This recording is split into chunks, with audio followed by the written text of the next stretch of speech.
Nessa girl, I don't know if it's this stinking ass natural hair wig I got on that's synthetic but natural, or if it's the fact that I woke up on the wrong side of the bed this morning, but I got a damn attitude. And you know what?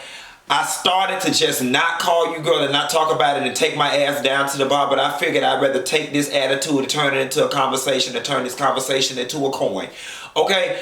I woke up this morning doing my normal morning routine like I always do, and ended up getting pissed off in the midst of doing it. Y'all have got to cut it out with all this rape stuff. This me too, her too, us too. It happened to me. He looked at me. My mailman held my hand too long, giving me my package. Me too. My boss tapped me on the shoulder. Me too. It's you always got that one bitch out there that's gonna ruin it for everybody. And you know what? Quite frankly, there's been one story in particular that has just ruined it for me and the whole movement. And it's this, what's his name? Aziz Ansari character, the guy from The Office and Parks and Rec, or he's on the Netflix show right now. And I think he's on Saturday Night Live. I've only watched the man on Masters of None. That's all I know from him. And I'm going to tell you what pissed me off about this situation. It actually had nothing to do with him. I got up this morning doing my normal routine, which is I wake up, I check my schedule, I see what came on TV the night before, I make up in my mind what shows I need to watch so I can do the videos. Tuesday is always a very dry day because nothing really, Wednesday is always a really dry day because nothing really comes on Tuesday nights for me to talk about Wednesday morning. So, I scour the internet looking for stuff. I ran across his story on TMZ. It wasn't his story that bothered me. It was at the bottom of his story, TMZ had a picture collage, and it was like powerful men who have been accused of sexual harassment or whatever, sexual misconduct. And it was two white men. It was like Harvey Weinstein. It was some other famous white man who did it. And then they had Tavis Smiley picture next, was the third picture. And in that moment, that shit infuriated me. And I'm still mad about it. Here's why it infuriated me. Not because Tavis Smiley was black, but because he was black. Listen, we ain't even got down to the bottom of Tavis stuff yet, okay? Quiet as it's kept, the shit is a whole bunch of fool-la-la and foolishness. Motherfuckers want to cover the goddamn allegations, but they don't ever want to cover the outcome. You know what I'm saying? You can't go around tearing up people's careers and reputations and not reporting the story to the very end. Then you threw Tavis in there with Weinstein and them other people, and it yelled to me blatantly that the powers that be said, oh no, this can not only be a white people issue, and that we need to make it a well-rounded multicultural issue. And that's what the fuck is going on in Hollywood right now, because this story with Tavis and now this story with Aziz Ansari, and I hope I'm saying this name correctly, is a bunch of bullshit, okay? And before I get into that story, let me just break this shit down for y'all out there. Let's not pretend like the abuse of power in the workplace and in America goes both ways. It's male and female. Men in this country, they know what power they hold, and women also know what power they hold in being poor, defenseless creatures. You know what I'm saying? Like, women are fully aware of where their power lies. If you can't get them through the front door, they will get you through the back. Women, y'all can be conniving at times, and we're not even discussing a victim, so I don't even have to talk about victim blaming. But I will say this. Just like a man is in control at the job, he's the boss, he got all the money, he knows what to do. A woman, if she wants to get her way, she can use reverse power, is what I call it. She can play the poor, defenseless, whatever, and corral a whole community around her to defend her on some bullshit. And that is what this Aziz Ansari story is all about. For those of y'all who don't know the story, I'm paraphrasing loosely. He was at a party an industry party, met a young lady at a party. They traded phone numbers.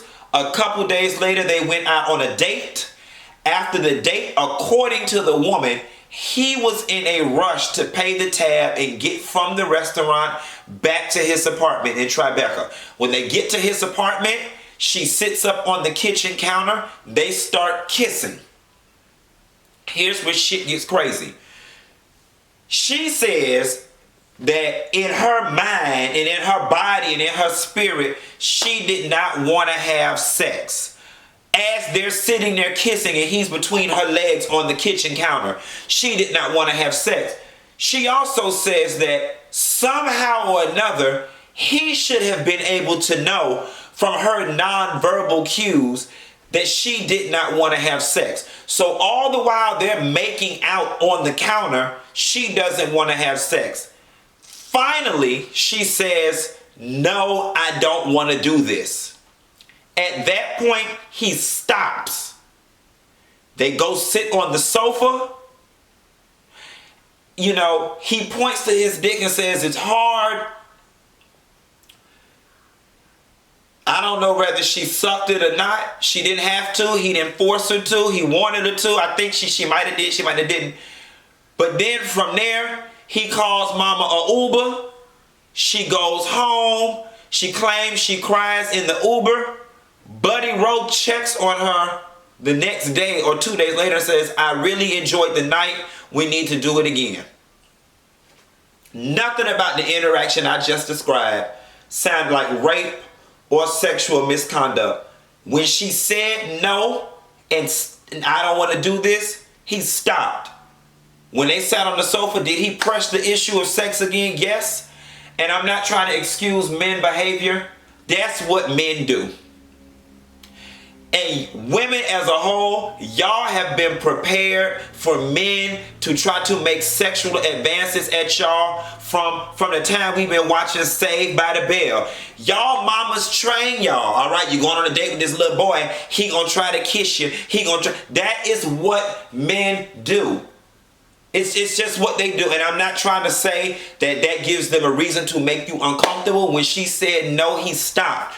I'm not understanding what the problem is. And for her to jump her ass on this Me Too bandwagon, citing that he should have been able to pick up on my nonverbal cues. Baby, let me tell you something. When a man trying to get that puss and your legs open and you sitting on the counter and you kissing, them nonverbal cues say, "Come on, daddy, come on and get it. Come on and get it, daddy." I'm going to tell you what happened in that situation. Mama did want to do it. She did. But mama didn't want to be treated like no hoe. Her whole issue had nothing to do with that man. She had concocted in her damn mind this storybook, fairy tale situation on how this was going to go down. He was going to take me out. He was going to woo me, fall madly in love with me, and then he was going to hunch me. And see, daddy said, "No, I'm not going to woo you. I'm not going to fall in love with you. I'm finna take you over here to get this rack of lamb, and I'm finna hunch you." At the very end of the day, both of them wanted the same damn thing to happen. It's just mama wanted a little more pomp and circumstance. And when she didn't get the pomp and circumstance, it's like, "Oh shit, I'm giving it up on the first day. I feel like a hoe. I don't want to do it." And that's her prerogative. And she opted out of it. And he didn't push the issue. So I'm not understanding why this is now something in the media. Tarnishing this man's name. Like, this shit is not cool. And women, y'all have got to be honest. Y'all all got that homegirl who has pulled this bullshit before. We had a homegirl in college. I ain't gonna say a name, although I'm messy enough to do it. All my friends gonna call. Pia and Donnie, y'all gonna call me and laugh, because y'all know exactly who I'm talking about. This girl went over to this man's house after the club. Spent the night right there. She called back to Florida State University, where I got my degree in economics. All my friends, we spread out all across campus. She done called every dorm at Florida State and said this boy raped her. So bitch, You know, we freshmen in college, we dumb. We ready to ride or die. We don't pack 6 people in a small ass compact car. I think it was Pia car. And we was finna go ride there to this boy house and jump the dog shit out of him.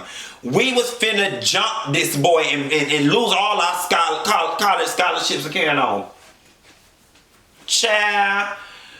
We had done got around that boy house and somebody had done got this boy on the line. I'm trying to think. This boy was like, rape her?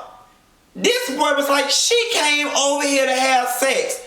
Here go the text messages and everything. I didn't rape her. Oh my God. You know, and we was all like feeling dumb and looking confused and about to go to jail.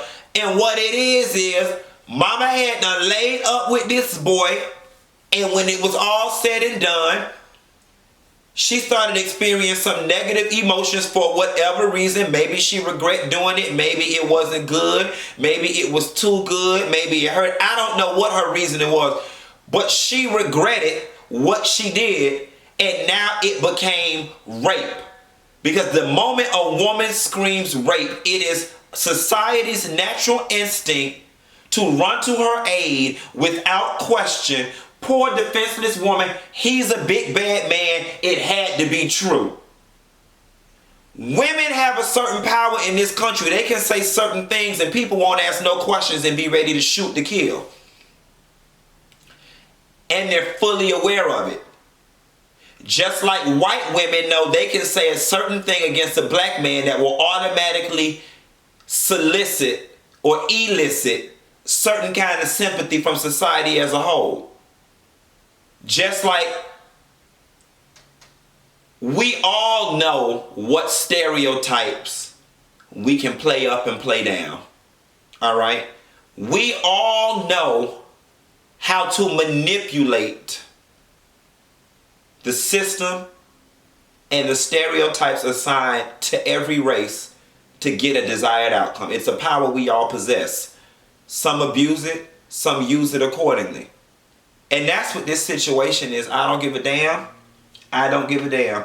Tavis Smiley ain't raped nobody or had no sexual misconduct, and neither did Aziz Ansari, whatever this young man's name is. And I was not there. I ain't got to be there. And I'm going to tell you something. Women, this Me Too movement, all this bullshit, what the fuck I want y'all ass to do while y'all sitting out here exposing people? How about y'all come up with a goddamn handbook on how the fuck women should conduct themselves when on dates and stuff, so we can just remove all ambiguity.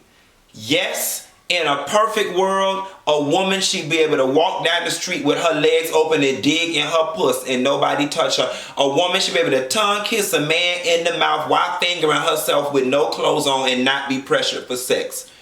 In a perfect world, but we ain't got there yet. So in the meantime, in between time, can you please put out some sort of handbook so women and men can both understand that after a date, when a woman goes on the counter, sits on the countertop and opens her legs and the man stands in between her and that they're kissing, that don't mean she want to have sex. Like, I just don't understand how we are in the foreplay stages of sex, being aroused and whatnot, and somebody's supposed to pick up on you don't want to have sex while their tongue is in your mouth and you on top of a kitchen counter. Where I come from, you don't sit on kitchen counters. You don't go back to rooms or sit on a boy's bed if you don't want to have sex with him. And you sit on the sofa on the other end or far enough away from him so there's no misreading your intentions. No, what mama wanted was to sit on that counter and make out with a celebrity, but still be treated like a princess. And he didn't see you for that. He wanted that puss. He wanted that puss. He wanted that puss. And if you wasn't ready to give it to him, you shouldn't have went back around his house after a first date anyway. Like, I'm not liking it, and the shit don't upset me, and I can go round and round about it. I'm gonna let it go. But y'all drop down in the comments and please, like, am I crazy or am I insensitive? Am I crazy or am I just, is it me? Like, I really need women to drop down in this comment section and really just give me the rundown on how it's supposed to go when you go out with a man, and what the fuck is a nonverbal cue that I don't want to have sex while my legs is open and my tongue is down your mouth and I'm on your counter. You know what I'm saying? So if that's the case, baby, me too. Don't water down the whole movement with this bullshit. I'm ready for it to end. Nessa girl, let me see what else I can go ahead and get mad about. This hair right here, this angry hair, bitch. I might not wear this no more, honey. I'll call you back. Bad.